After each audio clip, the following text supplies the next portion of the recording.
Assalamualaikum warahmatullahi wabarakatuh. Terima kasih atas kesempatan yang telah diberikan kepada saya selaku presenter pada seminar internasional yang diadakan oleh Universitas Muhammadiyah Surat Tasikmalaya yang bekerja sama dengan Universitas Muhammadiyah Sorong.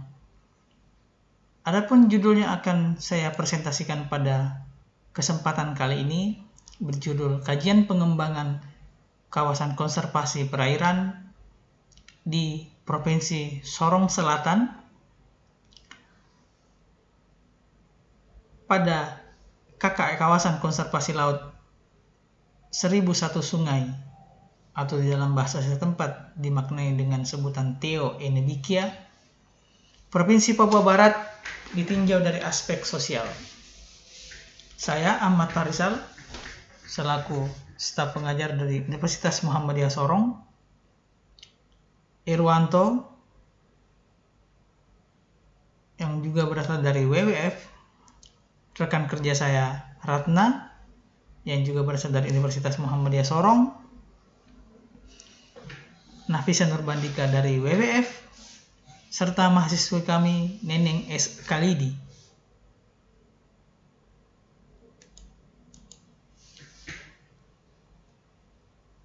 Untuk melindungi keanekaragaman hayati, melestarikan sumber daya alam, dan mendukung produktivitas perikanan, pemerintah telah mencadangkan kawasan perlindungan laut atau Marine Protected Area atau kawasan konservasi laut Theo Enebikia di Sorong Selatan dengan luas mencapai 338.323 hektar.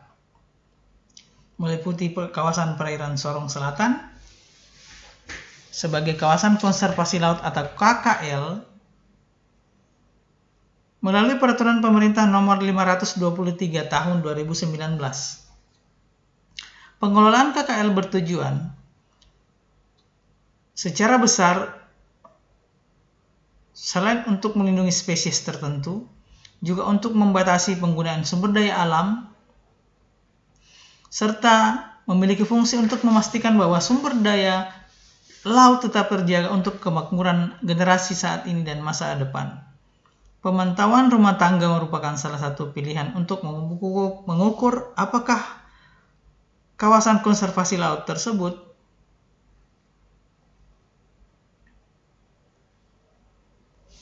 yang telah ditetapkan dapat memberikan manfaat sosial bagi masyarakat setempat.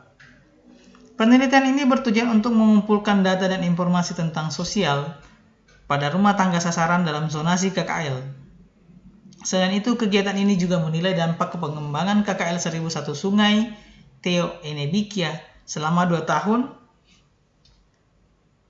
yaitu pada tahun 2017 dan juga tahun 2020, dengan membandingkan data pengulangan dari baseline pada tahun 2017 pada topik-topik yang telah ditentukan. Lokasi pengambilan data perikanan dilakukan di 7 kecamatan atau distrik yang berada di pesisir KKP 1001 Sungai Theo Enebikia. Pemantauan rumah tangga menggunakan metode wawancara langsung di Sokmunsi. Hingga survei terakhir, akses air bersih dari PDAM belum terpasang. Dan situasi ini tidak ada bedanya dengan kondisi laut seperti pada saat baseline. Temuan yang menarik adalah sebagian besar masyarakat sudah mulai menggunakan sumur pribadi daripada sumur umum yang digunakan untuk mengakses air bersih. Memancing masih menjadi mata pencaharian utama yang paling umum di daerah kawasan konservasi laut 1001 Sungai Theo Enebikia. Pendahuluan, demografi Kabupaten Sorong Selatan terutama dipengaruhi oleh persebaran wilayah adat dan pemekaran suku asli Papua. Pada tahun 2016, sekitar 43.036 jiwa mendiami Kabupaten Sorong Selatan, tersebar dari dataran tinggi hingga kawasan pesisir. Perlombaan pencampuran lebih banyak dijumpai di wilayah pesisir di mana secara administratif wilayah ini dibagi menjadi 7 kecamatan yang ada di kawasan pesisir meliputi Teminabuan, Saifi, Konda, Kais, Metemani, Inanuatan, dan Kokoda. Masyarakat di wilayah ini sangat bergantung pada sumber daya alam, di mana kegiatan pemanfaatan sumber daya laut sebagian besar mendorong pembangunan masyarakat pesisir.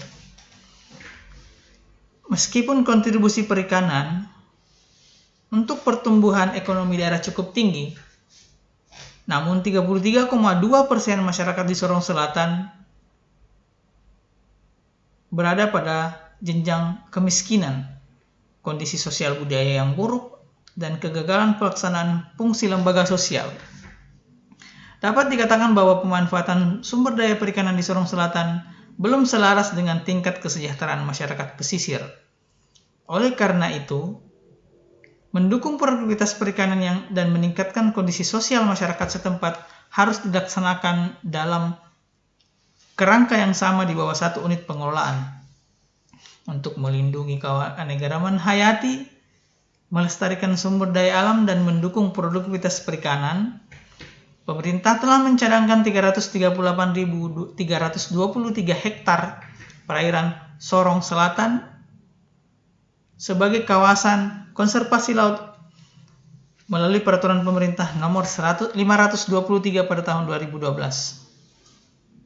KKL ini dinamai dari 8 suku besar yang ada, yaitu Tehit, Ogit, Emeyode, Nerigo, Bira, Kaiso, Iwaro, dan Awe, di mana KKL ini dijuluki dengan sebutan 1001 Sungai Teo Enebikia. Pengelolaan KKL bertujuan melindungi spesies tertentu, membatasi penggunaan sumber daya, serta memastikan sumber daya alam laut tetap terjaga untuk kemakmuran generasi yang akan datang. Pemantauan rumah tangga perikanan merupakan salah satu pilihan untuk mengukur apakah KKL yang telah ditetapkan telah memberikan manfaat sosial bagi masyarakat setempat. Penelitian ini bertujuan untuk mengumpulkan data dan informasi masyarakat sosial, khususnya pada domain sosial, pada masyarakat sasaran dan dalam zonasi KKL Teo Enebikia.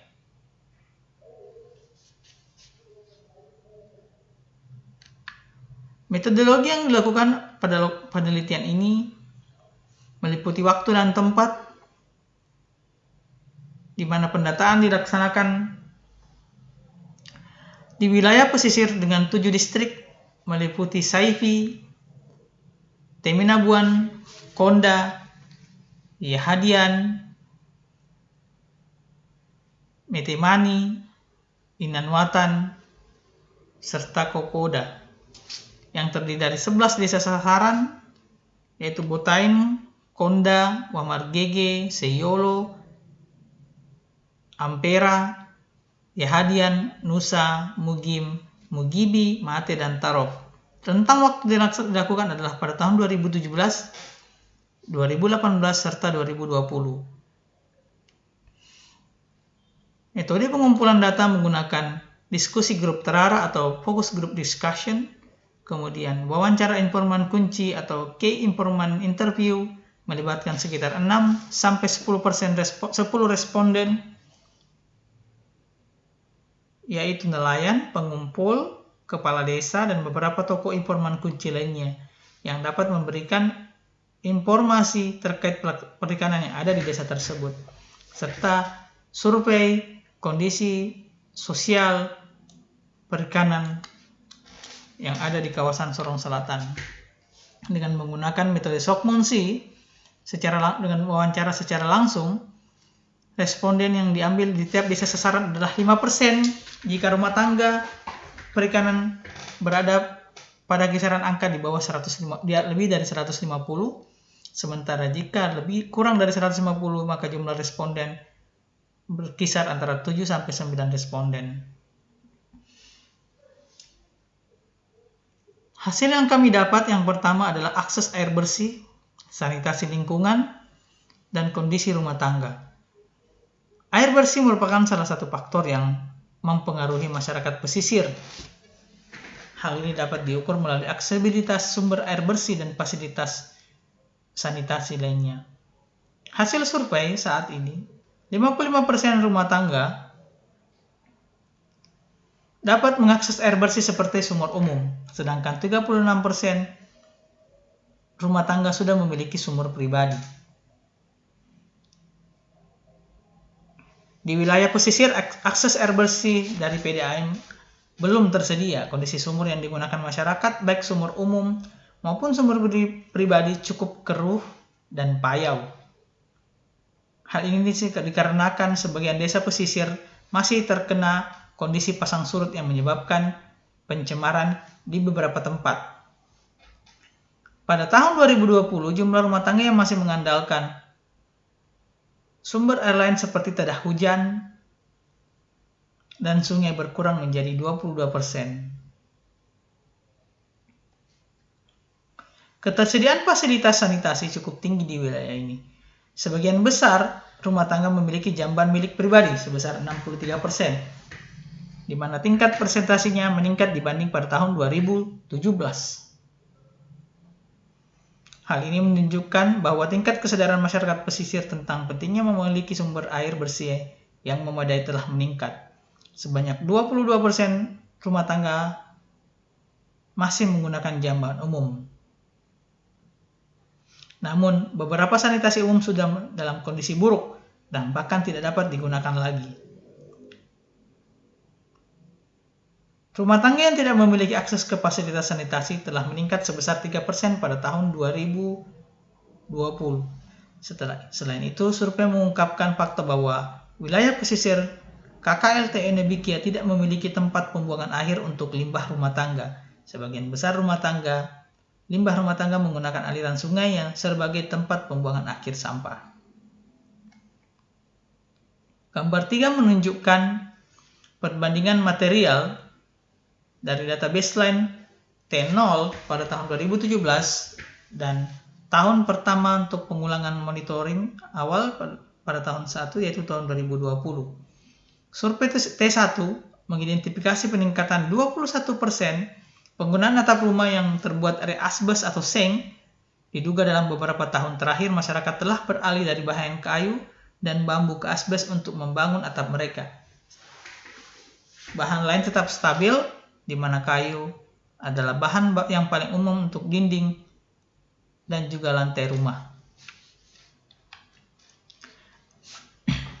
Fasilitas pendidikan serta sarana komunitas lainnya. Fasilitas pendidikan yang tersebar di KKP TO Enebikia masih belum merata. Situasi ini tercermin dari beberapa kondisi di desa sasaran seperti Desa Botain yang ada di distrik Saifi, di mana fasilitas pendidikan khususnya untuk SD belum tersedia dan fasilitas di bawah standar. Bagi sebagian orang yang ingin melanjutkan pendidikan ke jenjang yang lebih tinggi seperti SMP ataupun SMA, harus menempuh perjalanan ke ibu kota kabupaten yaitu Teminabuan, bahkan sampai ke kota Sorong atau Kabupaten Sorong. Dan sayang sekali selama 2 tahun terakhir kondisi pendidikan, fasilitas pendidikan yang buruk masih tetap sama. Komunitas, 3 suku besar di dalam KKP TO Enebikia dan sebagian besar bekerja sebagai nelayan udang serta nelayan kepiting bakau. Beberapa organisasi ekonomi pendukung kegiatan perikanan telah terbentuk di beberapa desa Kabupaten Sorong Selatan. Kegiatan berkebun merupakan sumber pendapatan sampingan sebagian besar di desa sasaran. Organisasi ekonomi di wilayah survei meliputi badan usaha atau koperasi, komunitas nelayan, dan kelompok kecil yang terorganisir. Di daerah survei kelompok terbentuk karena pengaruh investor atau pengumpul udang yang didirikan yang bertujuan untuk mengelola kebutuhan kegiatan penangkapan ikan. Dengan setiap investor memiliki kelompok yang terdiri dari 11 sampai hingga 12 nelayan udang. Anggota kelompok memiliki keterikatan peminjaman modal kepada pengumpul atau investor. Pinjaman modal ini datang dalam bentuk alat tangkap, bahan bakar, dan kebutuhan logistik untuk kegiatan penangkapan udang. Sehingga setiap anggota kelompok wajib untuk menjual hasil tangkapannya, di mana harga jual dihitung dari potongan modal pinjaman. Kecamatan Konda khususnya di Desa Wamargege dan Konda memiliki nelayan yang cukup banyak. Situasi ini sejalan dengan tingginya jumlah investor atau kolektor. Karena jarak yang dekat dengan ibu kota kabupaten dan mudah diakses baik dengan transportasi air maupun darat, menciptakan keadaan yang oportunistik. Selain Konda, Kecamatan Metemani dan Inanuatan juga dapat diakses oleh pengumpul melalui transportasi air. Sebagian besar kolektor investor tidak pernah menjangkau penduduk lokal Papua. Mereka datang ke suku lain mereka berasal dari suku lain seperti Makassar, Jawa, dan Bugis. Sayangnya, keterlibatan pemerintah dalam penyediaan dana permodalan di Kecamatan Konda, khususnya oleh Dinas Kabupaten Sorong Selatan, belum merata hingga ke seluruh kabupaten pesisir. Kesimpulan yang dapat kami sampaikan pada kali ini, secara umum, tren aset rumah tangga pada barang elektronik dan kendaraan tetap stabil selama 2 tahun terakhir. Dalam menunjang aset rumah tangga, kepemilikan alat tangkap, ternak, dan hasil bumi juga menunjukkan tren yang meningkat. Peningkatan tersebut tergambar dari akses listrik, telekomunikasi, dan sinyal internet. Hingga survei terakhir, akses air bersih dari PDAM belum terpasang, dan situasi ini tidak ada bedanya dengan kondisi awal pada saat data baseline pada tahun 2017. Temuan yang menyarik adalah sebagian besar masyarakat sudah mulai menggunakan sumur pribadi daripada sumur umum untuk mengakses air bersih. Teridentifikasi juga bahwa responden tidak memiliki fasilitas sanitasi telah berkurang, di mana sebagian besar dari mereka kini memiliki toilet pribadi. Tidak ada perubahan signifikan pada bangunan perumahan meliputi bahan atap, dinding, dan juga lantai. Namun sedikit perbaikan dapat dilihat dari material asbes untuk atap dan material kayu untuk dinding dan lantai. Memancing masih menjadi mata pencaharian utama yang paling umum di daerah Sorong Selatan. Pada saat yang sama, pertanian telah muncul sebagai pencaharian alternatif.